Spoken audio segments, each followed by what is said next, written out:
اعوذ باللہ من الشیطان الرجیم بسم اللہ الرحمن الرحیم اللہم صلی علی محمد وآل محمد وعجل فرج آل محمد ولا ندعهم۔ تمام مومنین کو یا علی مدد والسلام علیکم ورحمۃ اللہ وبرکاتہ۔ سامعین گرامی قدر، آج کا ٹائٹل جیسا کہ آپ لوگ دیکھ چکے ہیں، نیشنل اسمبلی بل حرمت صحابہ امہات المومنین سلام اللہ تعالی علیہم اجمعین و اہل بیت صلوات اللہ علیہم اجمعین۔ اس لحاظ سے حال ہی میں نیشنل اسمبلی بل میں کچھ ترمیم کی گئی ہے اور انتہائی بددیانتی کے ساتھ، اس سے میں ترمیم نہیں بلکہ تحریف کہوں گا، در قوانین پاکستان۔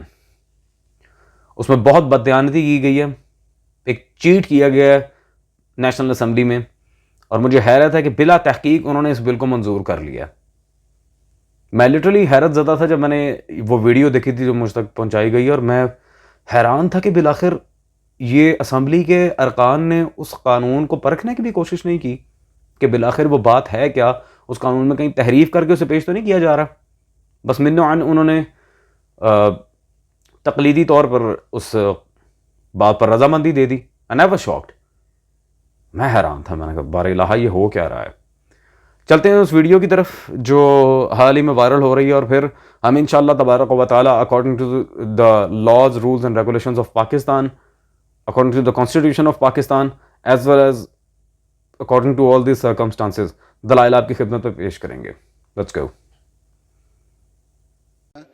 میں تحریک پیش کرتا ہوں کہ مجموعی تعزیرات پاکستان 1860 اور مجموعی ضابطۂ فوجداری 1898 میں مزید ترمیم کرنے کا بل، فوجداری قوانین ترمیمی بل 2020 قائمہ کمیٹی کی رپورٹ کردہ صورت میں فی الفور زیر غور لایا جائے۔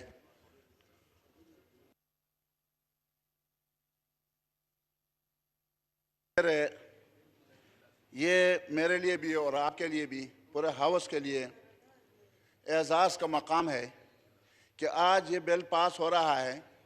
اس میں بنیادی طور پر جو نکتہ ہے وہ یہ ہے جناب اسپیکر، اگر کوئی عبدالاکبر چترالی کی توہین کرے یا زاہد اکرم درانی ڈپٹی اسپیکر کی توہین کرے تو اس کے لیے ہمارے قانون میں یہ ہے کہ آپ اس کو 5 سال کے لیے جیل بھیج سکتے ہیں، اور ان کو 5 لاکھ روپے جرمانہ بھی ادا کرنا پڑے گا، اور اس سے زیادہ بھی ہو سکتا ہے۔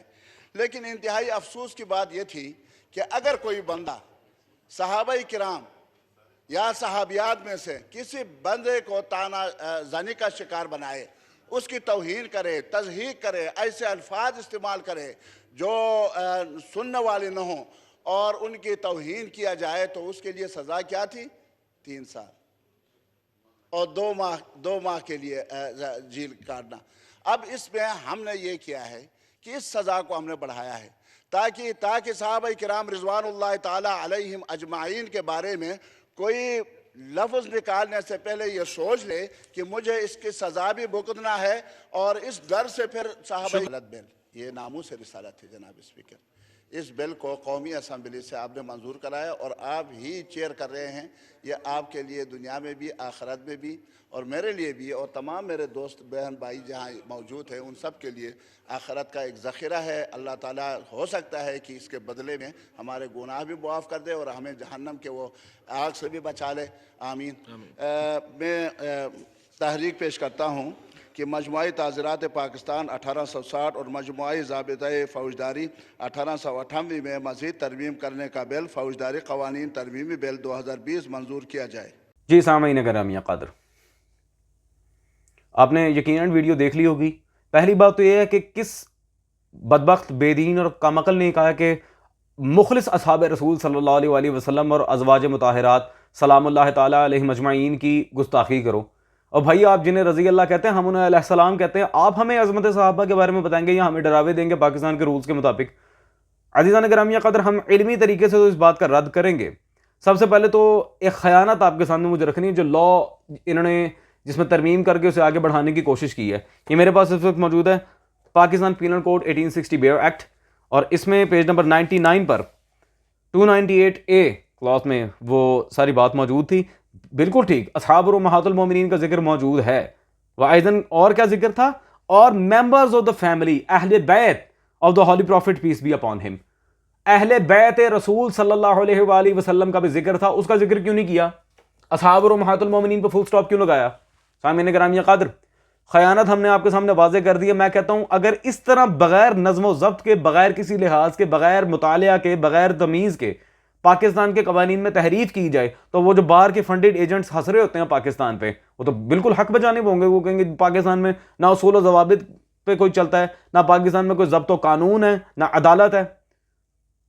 ان کا جب دل چاہا جس مرضی لفظ کو قانون میں سے توڑ لیا، جب مرضی جو جی چاہا پاکستان کے آئین میں تحریف کر دی. یہ ترمیم نہیں، یہ بددیانتی ہے، یہ خیانت ہے، یہ تحریف ہے. ترمیم کچھ اور ہوتی ہے، تحریف کچھ اور ہوتی ہے. اہل بیت کا جب نام تھا کیوں نہیں لیا؟ پہلے تو یہ مولوی چترالی صاحب کی جہالت یہیں پہ واضح ہو گئی ہے کہ یہ جاہل مطلق انسان ہے. ایسے بندے کو مناظرے کی دعوت دینا خود اپنا وقت ضائع کرنے کے مترادف ہے. یہ تو مکالمے کے اہل نہیں ہے، ڈیبیٹ تو کجا، کنورزیشن کے اہل نہیں ہیں. اور یہ ہمیں عظمت صحابہ کے بارے میں بتائیں گے. اور بھائی ہم آپ کے لحاظ سے بات نہیں کرتے، ہمارے علماء نے عظمت صحابہ پہ الگ سے محنت کی ہیں. ایک نمونہ دکھاتا ہوں. قبلہ ضمیر اختر نقوی رحمہ اللہ تعالیٰ کی کتاب عظمت صحابہ، جتنے شیعہ سنی دوست مجھے سن رہے ہیں میں سب سے کہوں گی یہ کتاب خرید کے ضرور پڑھیں. ہمارے علماء عظمت صحابہ پہ پوری پوری کتابیں لکھ رہے ہیں اور اشارتاً ہمیں ڈرانے کی کوشش کر رہے ہیں کہ جی یہ ہو جائے گا، وہ ہو جائے گا، سزائیں ہو جائیں گی. وہ ان کو جا کے اب ڈراوے دیں جو اصحاب رسول صلی اللہ علیہ وسلم کے گستاخ ہیں. ہم نعوذ باللہ ہمارے نزدیک صحبت رسول اللہ صلی اللہ علیہ وسلم مذاق نہیں کہ جس آڑے ٹیڑے بندے کو چاہ اٹھا کے صحابی رسول بنا دیا. نعوذ باللہ من ذالک. ہمارے یہاں کچھ اصول و ضوابط ہیں، اور آپ کے یہاں بھی جو اصول و ضوابط ہیں ہم آپ کے ائمہ کی کتب سے دکھائیں گے. اس طرح جلدی نہیں جانے دیں گے آپ کو. سب سے پہلے تو عزیزان یہ مولوی چترالی صاحب جس جماعت سے تعلق رکھتے ہیں اس کے جد اعلیٰ، وہ اہل اسلام کے بارے میں کیا نظریہ رکھتے تھے اور اصحاب کے بارے میں آپ کے سامنے واضح کروں. مودودی صاحب کی کتاب دعوت اسلامی اور اس کے مطالبات میرے ہاتھ میں موجود ہے، صفحہ نمبر 12، منافقت کی حقیقت. یہاں پہ واضح کہتے ہیں دوسری چیز جس کی ہم دعوت دیتے ہیں وہ یہ کہ اسلام کی پیروی کا دعویٰ کرنے والے یا اسلام قبول کرنے والے سب لوگ منافقانہ رویے کو بھی چھوڑیں اور اپنی زندگی کو تناقضات سے بھی پاک کریں. سبحان اللہ، سارے اہل اسلام منافق ہیں، ان کے رویے منافقانہ ہیں. آپ کے قول کے، آپ کے بابا جی کے قول کے مطابق تو ماشاءاللہ سے کوئی صحیح الایمان ہے ہی نہیں، صحیح العقیدہ ہے نہیں، سارے منافق ہیں، منافقانہ رویے پہ چل رہے ہیں. عزیزان تو یہ مولوی صاحب سے میں کہوں گا پہلے اپنے جماعت کے امیر کے بارے میں ذرا ہمیں بتائیں. وہ تو صاحبان کلمہ گو کو وہ صاحب ایمان نہیں صحیح طرح سے سمجھتے، منافق کہتے ہیں. اور ان کے بابا جی کی ان باتوں سے خلفاء بھی محفوظ نہیں ہیں. یہ خلافت و ملوکیت مودودی صاحب کی مشہور کتاب میرے ہاتھ میں موجود ہے، صفحہ نمبر 116. یہاں پر کیا عبارت ہے جی؟ حضرت عثمان کی پالیسی کا یہ پہلو بلا شبہ غلط تھا، اور غلط کام بہرحال غلط ہے، خواہ کسی نے کیا ہو. اس کو خواہ کی سخن سازیوں سے صحیح ثابت کرنے کی کوشش کرنا نہ عقل و انصاف کا تقاضا ہے، نہ دین ہی کا یہ مطالبہ ہے کہ کسی صحابی کی غلطی کو غلطی نہ مانا جائے. اتنے سخت الفاظ حضرت عثمان کے بارے میں انہوں نے یوز کیے ہیں جو مخالفین کے خلیفہ راشد ہیں. سامعین گرامی قادر، اب مجھے بتائیں یہ اٹھ کے ہمیں عظمت صحابہ پہ لیکچرز دیں گے جن کی ماشاءاللہ اپنی کتابوں میں یہ آلودگی بھری ہوئی ہے. وہ تو آپ تمام کلمہ کو مومنین کو منافق کہتے ہیں. اللہ اکبر کبیرہ. اور سب سے بڑھ کے بات یہ جو ایک ڈرامہ کیا جاتا ہے جی مشاجرات صحابہ، اس سے مراد دی رہتے ہیں صحابہ کے آپس میں جو باہمی معاملات تھے ان کے اندر ہمیں دخل اندازی کی کوئی ضرورت نہیں. اور بکیوں ضرورت نہیں ہے. پھر ائمہ محدثین نے وہ روایات کیوں بیان کی؟ ہم یہ کہتے ہیں کہ گستاخ صحابی پر صرف یہ عمر قید نہیں جانی چاہیے، عمر قید کے ساتھ ہم اس پہ لعنت بھی کرتے ہیں جو مخلص صحابہ رسول صلی اللہ علیہ وسلم کے لحاظ سے اس طرح کی بات کرے، جو رسول اللہ صلی اللہ علیہ وسلم کے سچے صحابہ کے بارے میں بکواس کرے، ہم اس پہ لعنت کرتے ہیں. بالکل. جس نے حضرت عمار یاسر کو قتل کیا اس پہ لعنت ہے، جس نے امام علی پر گالیاں نکالی اس پہ لعنت ہے، جس نے امام حسن مجتبیٰ کو قتل کیا اس پہ لعنت ہے، جس نے رسول اللہ کے مقرب صحابی سعد بن عبادہ کو قتل کیا اس پر لعنت ہے. ہم تو لعنت کرتے ہیں جس نے حضرت حجر ابن ادے کو قتل کیا اس پہ لعنت ہے. ہم تو صحابہ رسول صلی اللہ علیہ وسلم کے قاتلوں پر لعنت کرتے ہیں باقاعدہ. مشاجرات صحابہ کی طرف ہم آئیں گے، لیکن پہلے ذرا ان کا عشق صحابہ میں آپ کے سامنے نکال کے رکھ دوں کہ یہ جو بل پیش کر رہے ہیں ان کی اپنی کیا حیثیت ہے اور ان کے علماء نے قاتلان صحابہ کے بارے میں کیا کارستانی کی ہے. حافظ ذہبی کی کتاب میزان الاعتدال. اب ان سے زیادہ اصول حدیث کون جانتا ہے؟ امیر المومنین فی اسماء الرجال حافظ ذہبی میزان الاعتدال جلد نمبر 6 صفحہ نمبر 390 ترجمہ نمبر 8428 میں مروان بن حکم اموی بدبخت کا ذکر کرتے ہیں اور لکھتے ہیں اس کے بارے میں ایسے اعمال منقول ہیں کہ جو ہلاکت کا شکار کر دے تو ہم اللہ سے سلامتی کا سوال کرتے ہیں. اس نے حضرت طلحہ کو تیر مارا تھا اور بھی اس طرح کے بہت سے غلط کام کیے تھے. حضرت طلحہ جو بقول آپ کے عشرہ مبشرہ میں ہیں ان کا قاتل تھا مروان, انہیں تیر مار کے قتل کیا تھا. ٹھیک ہے جی, یہ میں نہیں کہہ رہا, یہ امام زاہبی کہہ رہے ہیں. امام زاہبی, حافظ زاہبی سے بڑا کون سا عالم ہے آپ کے ہاں سامعین گرامی قدر. اب مروان بن حکم, اس کے بارے میں اور بھی بڑی روایات میں دکھا سکتا ہے, لیکن حضرت طلحہ کے قتل کی روایت جو سنسنی خیز روایت تھی وہ آپ نے خود دیکھ لی. اور اب ان کا عشق صحابہ میں نکالتا ہوں, یہ انہی کے گھر کے عالم محمد طاہر علی ہاشمی صاحب, ان کی کتاب ہے سیدنا امیر مروان بن حکم رضی اللہ تعالیٰ عنہ لا حول ولا قوت الا باللہ. یہ محبت صحابہ ہے, یہ صحابہ کی محبت. قاتلان صحابہ کو اٹھ کے آپ ماشاءاللہ سے ہیرو بنا رہے ہیں. یہ عشرہ مبشرہ کی آپ کے نزدیک محبت ہے تو یہ جو بل ترمیم میں پیش کیے پہلے تو اس میں خیانت کی ہے ماشاءاللہ. دوسری بات اگر اس پہ عمل کرنا سب سے پہلے تو آپ کی گاٹے فٹ ہوگا. میں نے کہا تھا علمی لحاظ سے بات کریں گے تو پھر پھنس جائیں گے. علمی لحاظ سے انہوں نے کیا بات کرنی ہے, ماشاءاللہ اردو ڈھنگ سے پڑھنا نہیں آتی. اچھا جی, اب آئیں ذرا مشاجرات صحابہ پر. یہ میرے پاس مولانا فقیر محمد جیلمی کی کتاب ہے حدائق حنفیہ. حدائق الحنفیہ میں صفحہ نمبر 139 پہ انہوں نے بالکل دو ٹوک الفاظ میں یہاں پر لکھا, علاوہ اس کے صحابہ کے مشاجرات و منازعات و محاربات کو دیکھنا چاہیے کہ باوجود افضلیت و اکملیت کے کیسے کیسے امور ان میں ایک دوسرے کی نسبت وقوع میں آئے ہیں. مشاجرات صحابہ دیکھنے چاہیے. یہ جھوٹ ہے, اس پہ کف لسان کر لو, یہ ہے وہ ہے. سامعین گرامی قدر, یہ کیا بات ہے کہ اس پہ کف لسان کر لو؟ تو پھر امام بخاری, امام مسلم, امام ابی داؤد, ابن ماجہ, امام نسائی, امام ترمذی, امام احمد بن حنبل, امام حاکم, یہ دیگر جتنے بھی بڑے بڑے آئمہ, امام عبد الرزاق ہیں, بہت سارے آئمہ محدثین, کئی سینکڑوں کی تعداد میں, حافظ سیوطی ہیں, یہ سارے لا علم تھے اس بات سے کہ اس پہ کف لسان ہونا چاہیے. وہ ایسی روایات جو کہ معتبر اسانید کے ساتھ ہے وہ کیوں لے کے آئے؟ کچھ تو صحیح سند بھی ہیں, وہ کیوں لے کے آئے ان چیزوں کو؟ تو آپ پھر ایک کام کریں, اپنے ان محدثین عظام کا نام ہٹا کے اپنا نام اہل سنت کے کابرین میں شامل کر لیں. میں بھی دیکھتا ہوں لوگ کتنا مانیں گے. خیر, اب جن کی کتاب یہ حدائق الحنفیہ سے میں نے عبارت پیش کی ہے, ہو سکتا ہے انکار کر دیں, ہم اسے اپنے کابرین میں مانتے ہی نہیں ہیں. محمد عبدالحکیم شرف قادری کی کتاب تذکرہ کابر اہل سنت میرے پاس موجود ہے. صفحہ 391 پہ واضح وہ لکھتے ہیں, فاضل جلیل مولانا فقیر محمد جہلمی رحمۃ اللہ تعالی مؤلف حدائق الحنفیہ, کتاب بھی ان تک ثابت ہے اور اکابر علماء اہل سنت میں ان کا شمار بھی ہے, جنہوں نے کہا ہے کہ مشاجرات صحابہ کو دیکھنا چاہیے, ان پر نظر کرنی چاہیے. سامعین, یہ باتیں تو خیر بہت آگے تک جائیں گی. اب مودودی صاحب کی ایک اور کارستانی میں آپ کے سامنے رکھنا چاہ رہا ہوں. انہوں نے ماشاءاللہ سے یزید کے بارے میں کیا رویہ رکھا تھا, جس کتاب میں اہل بیت اور اصحاب رسول کو گالیاں بکی گئی ہیں نعوذ باللہ. یہ ابو یزید محمد دین بٹ بدبخت کی کتاب خلافت رشید ابن رشید و صلی اللہ امیر المومنین سیدنا یزید لا حول ولا قوت الا باللہ. یزید پر درود پڑھ رہا ہے جس نے واقعہ حرہ میں کئی صحابہ اور تابعین کو قتل کیا. اس پر صفحہ نمبر 370 پہ جن علماء نے تقریض لگائی ہے اور یزید کو رضی اللہ عنہ کا ان میں سر فہرست کون ہے جی؟ یزید کے انجام کو اللہ پر چھوڑ دینا چاہیے رضی اللہ عنہ کے ساتھ, استغفر اللہ. ابو الاعلی مودودی, قاتلان صحابہ, گستاخان صحابہ کو رضی اللہ تو آپ لوگ کہہ رہے ہیں. عزیزان, ساری کی ساری ماشاءاللہ سے حرکتیں ان کی ہیں, سارے معاملات ان کے ہیں, میں کیا کر سکتا ہوں اس بارے میں؟ اچھا نہیں, یہ یزید اور مروان تھے, انہوں نے حضرت ابو بکر, حضرت عمر, حضرت عائشہ تک کو نہیں چھوڑا, وہاں تک بھی بات گئی ہے. اور ان کی کتابوں میں تو یہاں تک ملتا ہے کہ صحابہ ایک دوسرے پہ نعوذ باللہ لعنت کیا کرتے تھے. یہ میرے ہاتھ میں اس وقت موجود ہے. اب اہل حدیث مسلک کے علماء ذرا اپنی خارش دور کریں. ارشاد الحق اثری کی کتاب مقام صحابہ, بہت بڑے ان کے شیخ الحدیث, صفحہ نمبر 94, یہاں پہ لکھتے ہیں حضرت نعمان بن عمرو انصاری بدری صحابی ہیں. بدری صحابی ہیں. بعض نے کہا ہے کہ ان کا نام عبداللہ بن نعمان تھا, وہ بدر و احد اور تمام غزوات میں شریک ہوئے.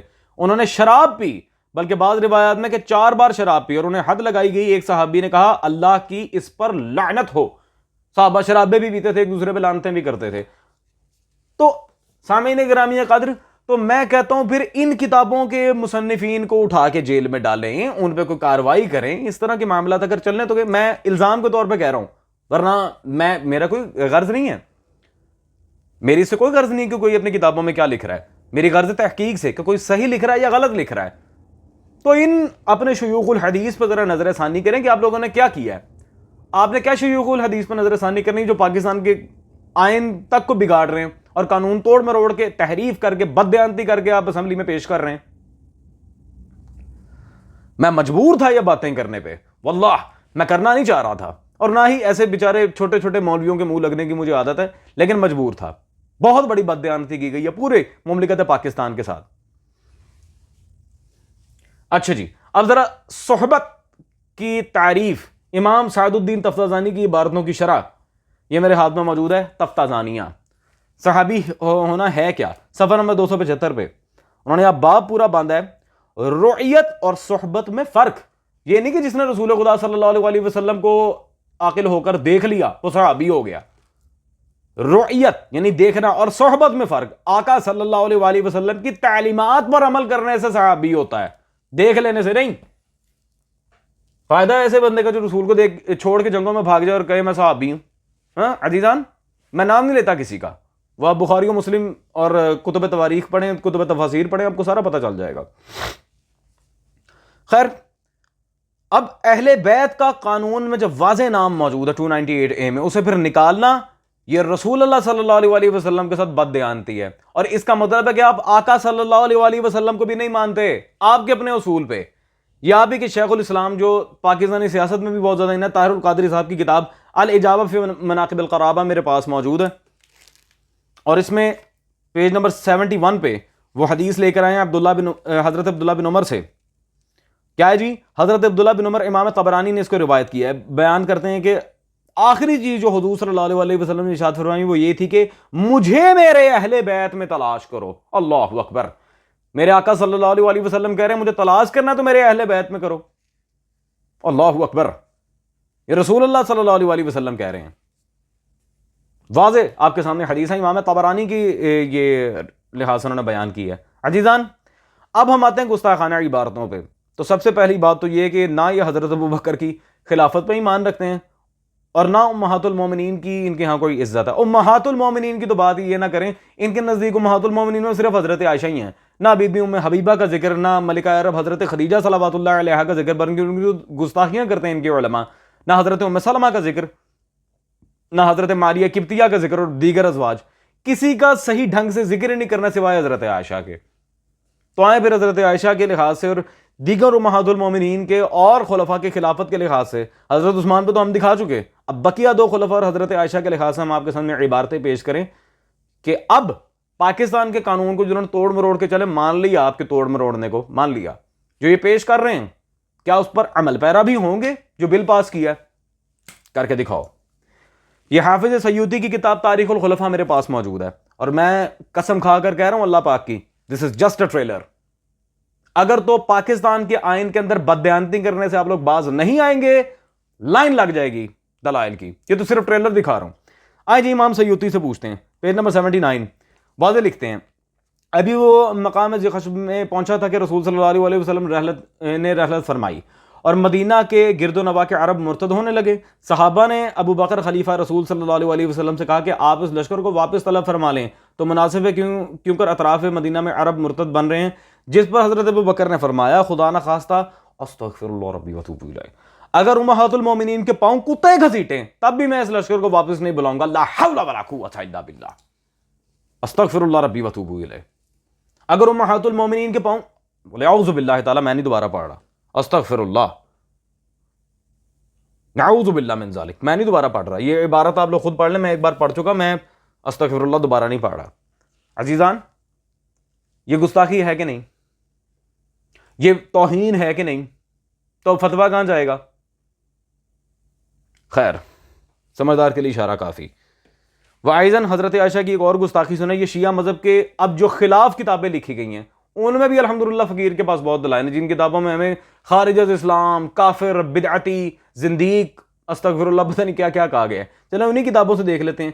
یہ محمد علی نقشبندی صاحب کی کتاب جلد اول عقائد جعفریہ، اس میں حضرت عائشہ کا نام کس طرح لے رہے ہیں صفحہ نمبر 123 جلد اول پہ آپ دیکھیں ذرا. حضرت علی نے مائی عائشہ، مائی عائشہ، حضرت عائشہ کو کہہ رہے ہیں مائی. اپنی والدہ کو کبھی آپ کہیں گے او مائی میری بات سن؟ تو حضرت عائشہ کے بارے میں یہ کیوں لکھا؟ ابھی بھی گستاخ دوسرے ہیں. یہ آپ کے شیوخ الحدیث اور علامہ الحاج حضرات لکھ رہے ہیں. عزیزان مائی عائشہ، اور ابھی بھی گستاخ دوسرے ہیں. کوئی میں کہتا ہوں عدل و انصاف کا تقاضا کہاں گیا خدا کی قسم. خیر، دوسری کتاب جس میں ہمیں گالیاں دی گئی ہیں ماشاءاللہ، الصواعق المحرقہ، ابن حجر مکی صاحب شیخ الحرمین، ان کی کتاب صفحہ نمبر 61 پہ حضرت عمر کی عبارت موجود کہ حضرت عمر سے سند صحیح کے ساتھ پہلے گزر چکا ہے. صحیح سند روایت ہے، اس روایت کی سند بھی صحیح ہے کہ یہ بیعت ایک فتنہ تھے لیکن اللہ نے اس کے شر سے ہمیں بچا لیا. حضرت ابوبکر کی بیعت کیا تھی؟ فتنہ بقول حضرت عمر. سند بھی صحیح ہے اور کتاب شیعہ مذہب کے خلاف لکھی گئی. سبحان اللہ. عزیزان آخری دلیل کے ساتھ بات یہاں وائنڈ اپ کر رہے ہیں، اور صرف ایک چھوٹا سا پیغام تھا ان نواسب کے لیے جو اس طرح کی بددیانتیاں کر کے پاکستان کے حکمرانوں کو، اسمبلی کے ارکان کو اور ہمارے سادہ لو اہل سنت بھائیوں کو گمراہ کرتے ہیں. یہ پیغام صرف اتنا تھا کہ یہ آٹے میں نمک کے برابر بھی ابھی میں نے دلائل نہیں دی، ابھی تو پیچھے پتہ نہیں کیا کیا پڑا ہوا ہے. باز آ جاؤ. آخری دلیل خلافت کے لحاظ سے شیعہ مذہب کے خلاف لکھی گئی مایہ ناز کتب میں سے ایک تحفہ اثنا عشریہ، شاہ عبدالعزیز محدث دہلوی، صفحہ نمبر ہے جی 562 سوری. اور یہاں پر وہ کیا لکھتے ہیں؟ اور ظاہر ہے کہ مراد عمر کی یہ نہیں کہ بیعت ابوبکر کی صحیح نہیں اور خلافت ان کی درست نہیں ہوئی، کیونکہ عمر عبیدہ بن جراح یہی دو شخص ہیں. اول ابو بکر سے سقیفہ میں جنہوں نے بیعت کی ہے، اور سقیفہ کے معنی ایک ایوان پنہا کے بھی ہیں جس میں بیٹھ کر عرب مشورے باطل کیا کرتے تھے. عرب یہاں کیا کرتے تھے؟ باطل مشورے. کون کہہ رہا ہے؟ شاہ عبدالعزیز محدث دہلوی. حضرت ابوبکر کی خلافت ہوئی ہی مشاورت باطلہ سے ہے، وہ باطل ہے، برحق ہے ہی نہیں. یہ شیعہ مذہب کو جس کتاب میں کافر ملعون تو پتہ نہیں کیا کہا گیا، یہ اس کتاب کی عبارت ہے. گھر کو لگ گئی آگ گھر کے چراغ سے، ابھی لگاؤ نا ان پہ پابندی. سامعین